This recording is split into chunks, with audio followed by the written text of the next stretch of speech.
lots of questions for these two mainly. My side of things is a little bit less complex than theirs. So the first thing we always start off with is our disclaimer. We're not advising that this is the best strategy for anyone, we're just educating. This is one of the options that you guys may want to go with. It might make sense for you depending on what your goals are from a capital perspective, cash flow perspective, what you have available to you. Maybe you have lots that this would work for already. Maybe you want to look for that lot that's going to let you add 3 units. I'm going to read this straight from here so I don't miss anything about you guys as well. For you guys who don't know me, I'm going to get on to it. I run and own Doors Wealth Real Estate Group, so our goal is to improve lives through equity. It doesn't just mean building garden suites, it means your niece is 25 and they want to get ahead in life. We're going to help them find maybe a semi-detached home where they're going to rent with 3 friends so they can get into the market sooner. We're trying to cater our approach to whatever the end goals are for those people, whatever's going to move you forward with equity. Dan Hogenberg here from North Lakes Development. He's an investor, an accessory suite builder in the Durham region. He's got a pretty impressive portfolio and he's an expert in Build 23, the Build Homes Faster Act. He's personally built accessory suites under this legislation in his own investment properties and now is doing it for other people as well, which is why you guys are all here. His investment experience and industry knowledge have made him a respected figure in the Durham region, providing valuable insights to others interested in real estate investing. You're not going to find many people who have done what Dan and Bill have done, where they've started from literally, I saw you guys buy your first homes to becoming builders, which is pretty impressive. And then Matt here, he's got over 12 years of experience in the financial industry, notable tenure of 4 years at National Bank. He's developed into a highly knowledgeable mortgage specialist, finding fulfillment and aiding customers with their financing requirements, prioritizing customer service.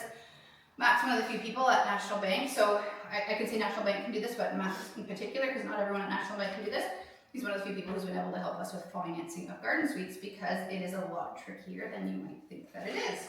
You guys, most of you, if you're here, you probably know a little bit about Build 23 and the more homes built faster. Ultimately, what we're leveraging is 3 units on 1 residential lot. So the idea is that most residentially zoned lots are permitted to have up to 3 units without having to rezone them. That's kind of what we're looking at there. So what 3 units can look like, we often talk about, this is the garden suite, that's what we're talking about today, but you could convert a garage into a living unit. You could add 3 units within an existing building. You could do what we call a top up at a level. You can do an addition on it as well. There's many different ways to do it. Today, obviously, we're talking about the detached ADUs because that's what Dan has built here.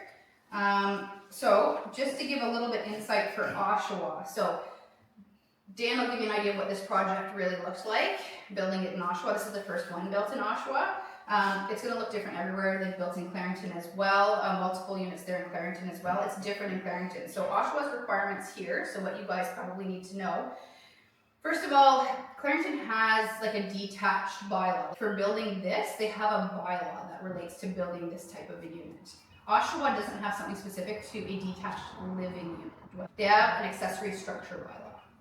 What that is it was introduced for sheds and garages many, many years ago. So it's outdated for this type of a build. It makes it different, which Dan's going to go through today. But what that bylaw states within Oshawa is your lot coverage, so how big it can be within the lot, is the lesser of either 8% of the entire lot, 50% of the main house, like the footprint of the main house, or 60 meters square of ground floor area.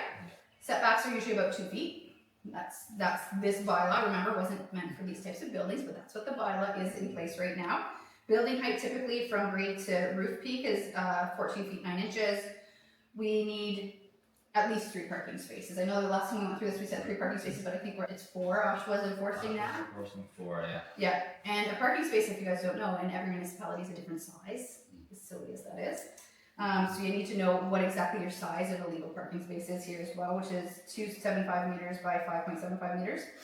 And in Oshawa, 1 space has to be located in the garage, side yard, or rear yard as well. Once you're going, as soon as even 2 units, you have to have one of your parking spaces located there.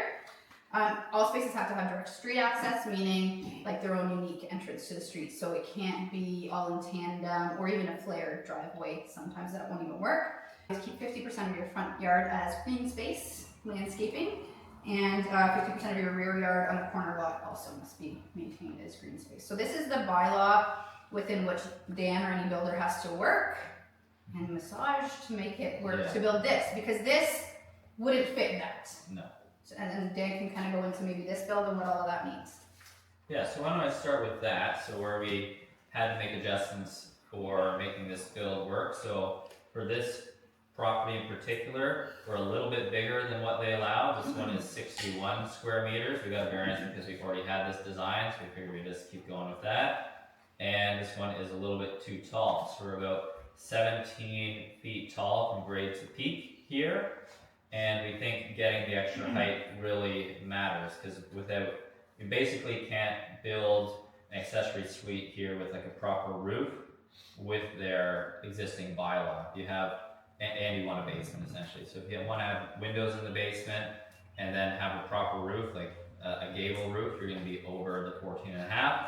So when I went to the committee of adjustments, I just basically explained to them every other house that you build, the height is based off of midpoint of the roof, and for the accessory buildings they have it at, that's the peak. So I explained to them that we're actually, if we went off the midpoint, this is at 14 feet, which is what we think they should be going with, and they were very receptive of it. So I don't think that's going to be an issue, but you are going to have to apply to the minor variance almost every time if you want to build a house like this.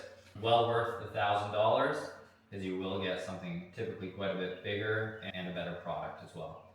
So I'll just go through some of the site considerations that you're going to want to think of when you're building this. So if you're looking for a property, you're trying to figure out if you can do this on your own. So ideally, you're going to have a site that you can design. You can have private space for all the occupants. So over here you have 2 different occupants, and we've separated them so we have this fence here so both of them get the amenity space. What you really want to do, because you're spending quite a bit of money to make these, is you want the people who are living in them to feel like this is their own home. So there's lots of properties where you can do that still. You don't have to kind of Mickey Mouse these in. So if you're looking to purchase a new one, just keep looking until you can kind of get that type of property, because there are a lot of them. You have to think about trade-offs for parking spaces versus yard space, because when you're designing the site, it's going to be one of the key things you have to look at. Over here it's really nice because like a corner lot's really nice because you don't have to use up a lot of space for drive aisles. So you can get your parking there, and you can have quite a bit of space for amenities.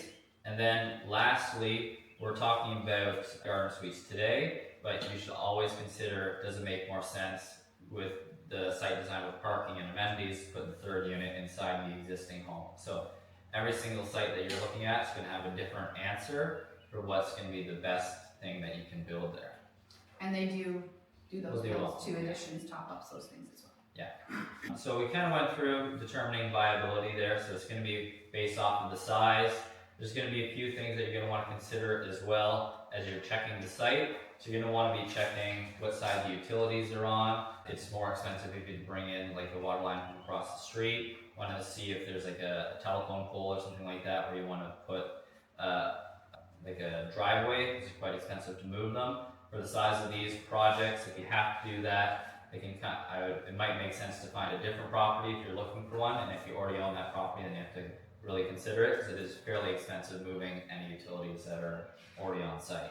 Going to the city for getting a permit for this is quite a bit different than going for a duplex, which is what most people are going to be used to. It's going to be much more similar to if you're going for like a new construction house. So you don't just need your building permit and maybe an HVAC drawing for duplex, which is pretty standard. For this, you're going to need your building designs, you're going to need HVAC designs, you'll need your truss layouts, you'll need your engineered floor layouts, you're going to need a site plan, you're going to need several different site plans. You're going to need to know how the water's draining and so forth. You have to get a site alteration permit as well in the city, which takes a fair bit of time. And then there's also quite a bit more paperwork. There's probably 10 times the amount of paperwork almost to build this versus building a duplex. So it took us quite a bit of time to get our first permit. I think that was because they were being very diligent, because this was their first one as well. But going forward, it should be pretty easy for us, but it is definitely more of a process for sure to get your permits on these ones than it is for And it might be different, right, Oshawa? And Sometimes when you go to site alteration, they ask for different things, so you have to be prepared for that too. So you might think you can go there with your site grading plan, and then they might ask for like a site servicing plan, and they might ask for erosion sediment control plan. So yeah, there's a little bit of back and forth, and that's something you have to get used to try to keep your costs down. But there's more to be prepared for sure.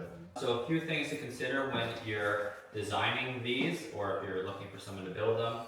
So typically you want to make the building as big as possible and add a basement. Those are kind of the key ones in my opinion, because there's a lot of set costs regardless of how big you're building. Those costs are going to be the same.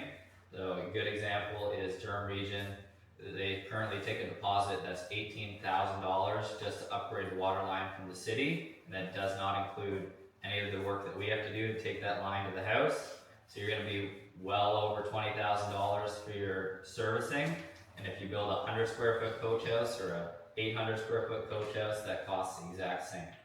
So that's just the only one, but there's multiple. So in my opinion, I always want to push to make it as big as possible. Basement as well. Potentially down the road you could maybe put a 4th unit in it, or you're just doubling your living space, but you're only going to get, regardless of what you're building, you're only going to get so much square footage on your lot you can cover with buildings. You may as well add the basement. Even if you don't finish it, you just do a 1 level, you already have to pay for a foundation system. So I remember the first coach house that we built with the basement that was finished was exactly the same price as someone else who built a coach house, the same square footage, but they finished the upstairs. Obviously there was a little bit different finishes and so forth, but it's not that much more expensive to double your square footage. So to me it's a no-brainer to add the basement. A lot of builders like to do it without a basement. That's because it's a little bit easier on them, they can go a little bit faster, but as the consumers, I think it's a much better choice for you. Better rents, right, Yeah. guys? If you're So that's what we do on our own, so that's what we would recommend for other people's investments as well. so an ROI, right? So the amount you're actually investing to add a basement, if it's whatever percentage increase in cost to add your basement, which isn't huge, Yeah. your rent increase is probably like a 50% rent increase, right? So Yeah. the ROI is pretty good. Yeah, like probably 25% at most of the cost of this project is finishing the basement. If you think of that, so like you're getting double the square footage for 25%. Makes a lot of sense. Utilities for these, they don't allow you to connect to the street separately, connect from the existing home. So essentially we trenched all of them over here, had to do a little bit of jackhammering in the basement there, so there will be some repair work always in the existing house and a little bit of disturbance if someone's living there. Depending on where they are, it can be kept to a minimum, and sometimes it can be quite a bit. Like if we had like a water line come in the middle of the floor of the basement, which sometimes it happens, then that's going to be a larger disturbance than if it's just tucked in the corner, which is what we had here, which is nice. Then you can just pop out the side without really damaging the existing unit. Electrical, you're going to have to get at least a 200 amp service to the property, regardless if you're doing 2 or 3 units, that's what they allow. Then they both Oshawa, basically everywhere in Durham Region that I've worked, they allow you to do a 100 amp panel on all 3 units, or you can do a 60, because they say that typically you won't go over the load. So they allow that, and that's fine. Gas, you have to get its own separate meter from Enbridge for these, and then Enbridge will come and inspect them. Build time for something like this, it was this one took just over 10 weeks, but that was probably about as fast as you can go on these. We didn't have very many, like every construction project, there's always a couple things that go wrong, so they're not likely to go faster than that, but the other ones we had were, maximum was another 4 weeks longer than that. So that's kind of the range that I would be expecting, would be 2.5 to 3.5 months for something like this. If whoever's quoting you thinks it says it's going to take 6 weeks or 6 months or 8 months, it might be worth trying to find someone else. But and that's from permit issue, like from permit issue. Or I would say that timeline is from the date of excavation, because for something like this, once you get your permit, you then obviously have to contact them, and then they'll schedule you in for the date. You're not going to be able to get your permit and dig the next day, likely, because they're going to be working on someone else's thing. So from date of excavation, not date of permit. To build this one, all in repair work and the landscaping was around $350,000, and that's roughly what I'd be expecting for you to do these for other people. The next one is the same model with a bathroom. The basement's very similar, there's a little bit more site work, so it's a little bit more expensive, but that's kind of the range that you're probably gonna see for something like this. Don't think I have too many other ones. So yeah, so I'm not from National Bank, so I'm a bank, so everything I work on with mortgages is done at National Bank. I've been there for about 4.5 years, so built up quite a bit of experience with pretty much any kind of file. For context, I'll probably do 150 mortgage files just this year. So today's world, nothing's just an easy approval. If anyone's gone through an application in the last couple of months, so you kind of have to build up expertise on how to get things done, and I'm more than happy to help that with here. One of the things I've been doing over the last few years is garden suites. So to me, it's a niche market, and it's kind of really new, right? So not many other lenders have recognized it yet, seen the value there. National Bank's been all over it since day one. I've done my first one maybe about 3 years ago, and yeah, you kind of learn different things along the way, of course. It's something my bank does recognize. So we're adding a second unit. So we're going to consider that property value higher with the second unit. We're going to consider rental income on this property. So your application is completely different. Especially like, let's say it's your primary property and you're adding a garden suite, the qualification is completely, like it's a great way to qualify in that kind of context. If it's already a rental, we're adding, another unit, we're adding more rent, so it does have a qualification. What I would say is I do residential, so I'm not commercial. So residential to me is 4 units or less. So for example, this is 2 units. We have a single family and then we have the garden suite of 2. The only time we could not do one was when it was a 4 unit and they added a garden suite. That would make it 5 units and therefore commercial. It's a different qualification. It wasn't appetite for commercial. So as long as the garden suite is 1 of 4 units, we'll finance it. What I would say is, yeah, there's a lot of ways we kind of consider it on the application, right? So for example, appraisals, we're going to look at what's, like for example, this is the first garden suite in Oshawa. The appraiser is going to be like, what am I looking at, right? There's nothing with a garden suite. So every appraiser, it's no different. We don't get to choose our appraiser. The appraiser is not from National Bank. It's going to be a self-employed individual that comes out and look at comparables. But we're going to kind of give them guidance that we're going to recognize this as its own unit. This is where I find a lot of other major lenders, you guys will hit the door with them. They're not going to consider this its own unit. They're going to say, we're just going to appraise that value, and that's what that house is, and this is what the whole property is. Where we'll consider this, and it's going to increase your property value. Again, it's going to increase the qualification of the rental income. So there's been ways that we were able to get things done. Going to the complexity with appraisals, again, there's nothing like this. We're going to look at comparables based on number of units. So let's say a 2 unit, maybe something in Oshawa. Is there anything with 2 units? We're able to adjust the appraisal value based on conditions. Look at this place, it's brand new, right? So if it's comparable to a duplex with the same square footage, we're going to increase its value because it's brand new.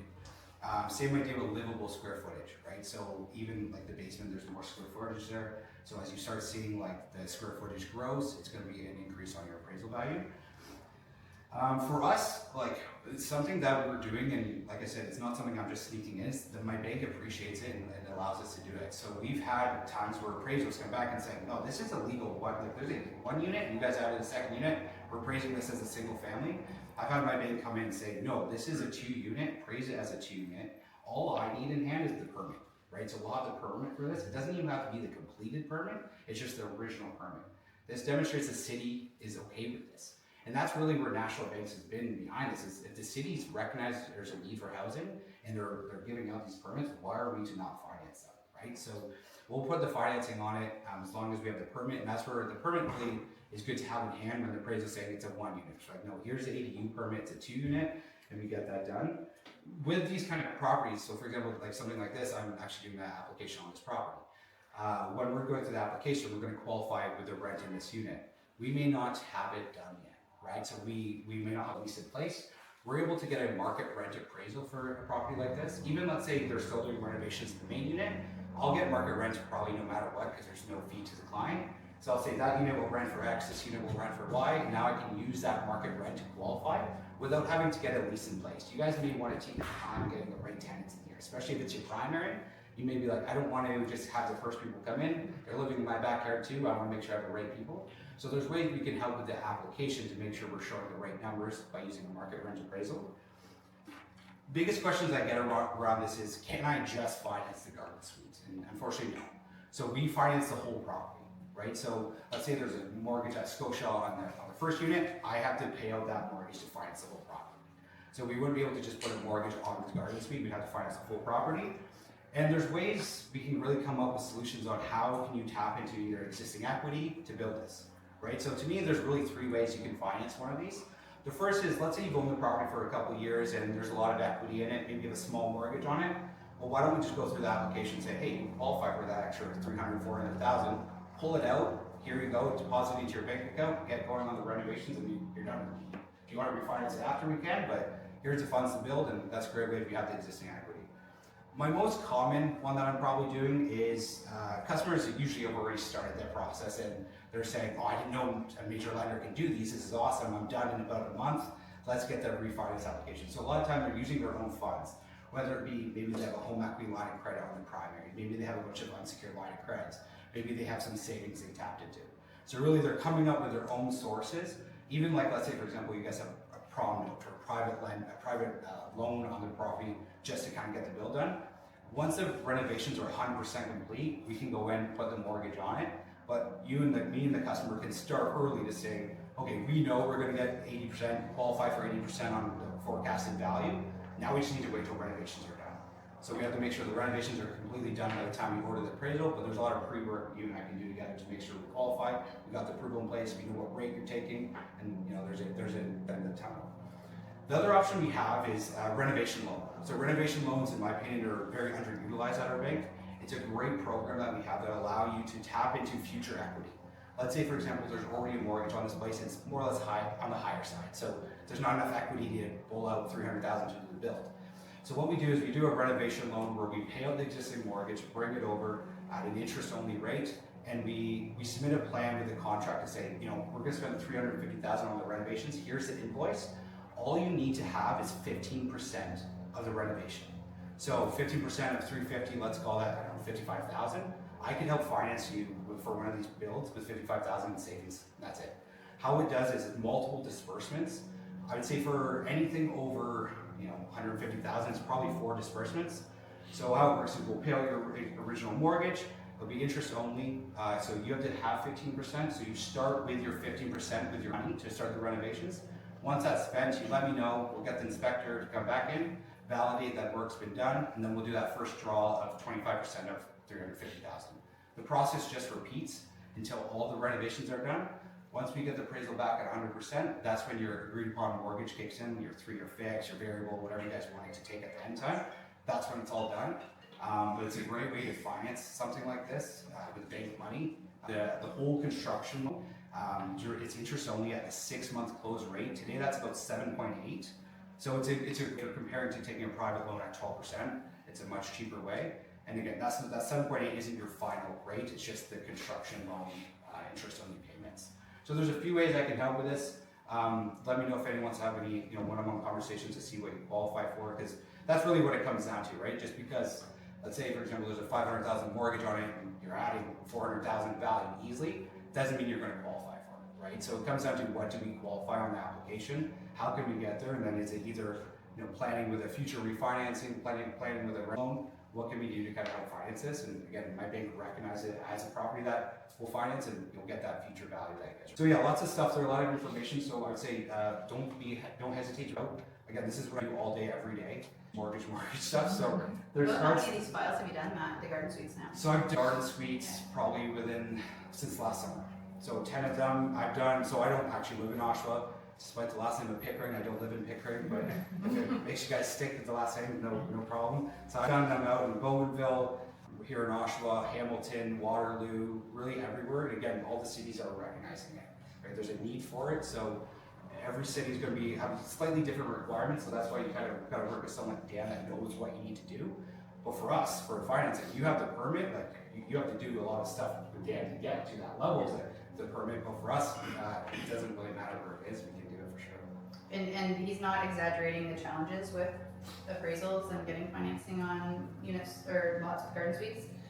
We have a client in Whitby who had an appraiser come through and said, garden suite has no value, that doesn't count, and just valued the house, main house, nothing else.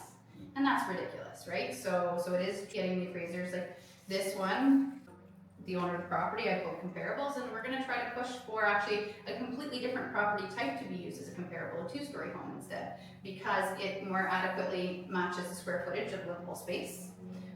Most of those are a little bit newer, so they'll match the finishes a little bit better. But this is a big single family, right? Like a full single family, and then this one, that's not a duplex, the house beside. So I'm not saying the appraiser is going to entertain that at all, but I do think a lot of the numbers as far as, you know, livable area and stuff like that will match, lot sizes will match better, but it's a bit of a balancing act. It's not been Here's easy. what I'll say to that too. So part of my job is to fight all day with credit, with head office, with appraisers, whatever, right, to get things done.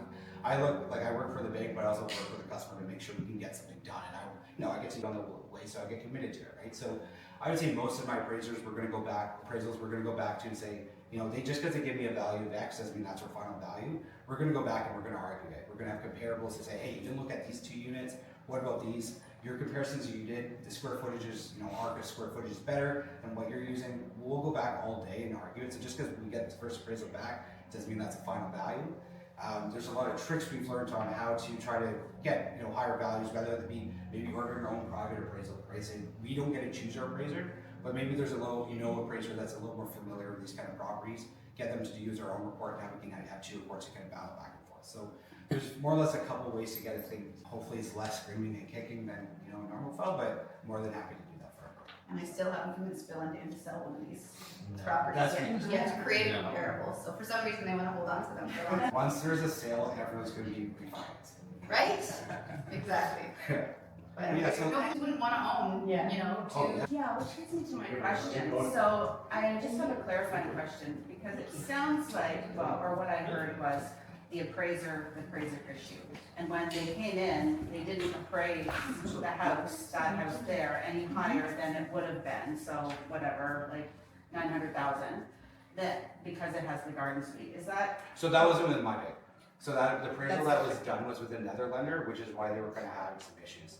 We actually just that was, yeah, that yes. wasn't my bank. That was with another lender. Okay, So that's an other lenders are going to be very like we're not considering this. right, okay. We actually ordered the appraisal on this property last week, but the appraisal was done this Thursday. I was really hoping to have it back for today, but we didn't get it back in time. So TBD, but no, more or less we'll be considering this one now. Okay, so when you say on this property, do you mean the 350,000, or do you mean the two of them together? The whole Because it seems to me, let's just say that's worth 900,000 before this was built, and this is 350, that it's not just gonna be 1.25, it's gonna be X, and is that what you were talking about, Anita, when you're kind of pushing for? I'd love to tell you that you're gonna get whatever that house is worth, plus this, plus a bump up. I can't see that happening. Appraisers by nature are a little bit conservative, just to realize that. So I just wanted to bring up the example because appraisal it's not really a science, a little bit more of an art. They don't have much to go off of. Truth be told, any appraiser I know says they wouldn't even accept that file. They choose not to do it. They move on to the next file because they don't want to be the person who has to evaluate this, because it's tricky, right? You have a duty to represent what the true value is. I can do an evaluation as a realtor, but my evaluation is going to be completely different than an appraiser because I know a lot more intricate details about the buyers. They don't know about the buyers. They just know about what's sold, and all they know is what's online. There's a story behind every property why it sells for a certain price. There's a lot of factors that change that. The appraisers we had this discussion before, there's 2 types of appraisers who are taking this on. The appraisers who think they know more than everyone else and are going to do it however the heck they want and want to stick to you, which is what our other client got before. That appraiser very much came in with a chip on their shoulder saying, I'm just going to come in and you're getting nothing for that extra piece, and actually told her it was a mistake to have ever built it, so obviously had a bias and a big chip. And then there's appraisers who are going to come in and be like, this is amazing, what can I pull in to make it work? So my job with my clients who are doing this is find comparables that I can send to Matt and my client and say, we need to push for these to be considered. So if that was 2 units and this is 1 unit, that's not the case in this one. You know, if they're comparing to triplexes, we all know a single building triplex is not worth the same is what a duplex with a garden suite is going to be. Unfortunately, a lot of the appraisers are going to rely on the triplexes because the use of the property is ultimately the same. It's 3 units. So that's why we love Matt, because he will go in and argue and I will help him fuel that argument however I can. So my example for this one is because that's actually a full house and this is the garden suite, the gross floor area and livable space is much more comparable to a big two-story duplex, like one of the, you know, with the built-in garage and all of that. So yeah, I'm gonna try to push the values for this one up closer to 1.2. I'm not saying they're gonna get that. That's what we're using on the application. And what I would say Yeah. is, to the point on the appraisers is, let's say, for example, there's an appraiser and he does a lot for Scotia, and Scotia's not recognizing these kind of properties. He might be like, oh, okay, we're not gonna use it, and that's just how he's been built, right? Or that's why when I order the appraisal, I disclose there's a separate unit on it. I have to put all this different information, so when they show up, they're not caught off guard and be like, oh, I don't know what to do here. So you kind of want to, and that also, like, you'll see a lot of appraisals decline the file because they're gonna be like, I don't know, like, I'm not throwing my hat in that ring. So you kind of disclose as much, so hopefully you get that second kind of appraiser that will have that creativity to be like, this is awesome, how can I help support this value, right? Because, and to your approach, I think, you know, property pre-construction and then total renovation costs, that's generally makes sense right now, what the value should be.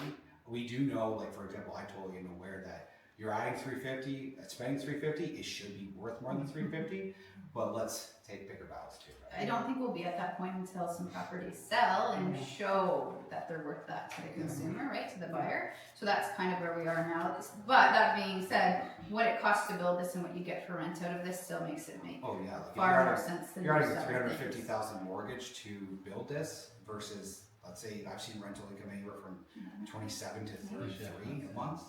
Like, that's a good cash flow, even with today's rate environments, right? I'll say too, National Bank, we're a major lender. I always like to say we're top 3 with rates. We're competitive with rates. I mean, rate environment over the last 2 years, actually last 4 years, has been crazy. It's all about timing and everything. But like I said in the appraisals, I'm here to get jobs done, and I'm happy to grind to make sure, like, I'm not gonna lose a file over 10 points on rates. I'm gonna make sure we're gonna make that work, right? So, yeah, happy to help where I can on that side. So I'm sure there's lots more questions, guys. Yeah, so and again, a lot of these questions may be individual, or yeah. Just for the, done anything with heat pumps on these? Haven't done heat pumps yet. You have to check with load calculations when you get into heat pumps. We're doing 3 units. Okay. This one we probably could have done heat pumps. But I think the ultimate plan is to add a 3rd unit there because heat pump runs off of electricity. So if you're splitting at 200 amps, you're going to start to run into some issues if you're using heat pumps.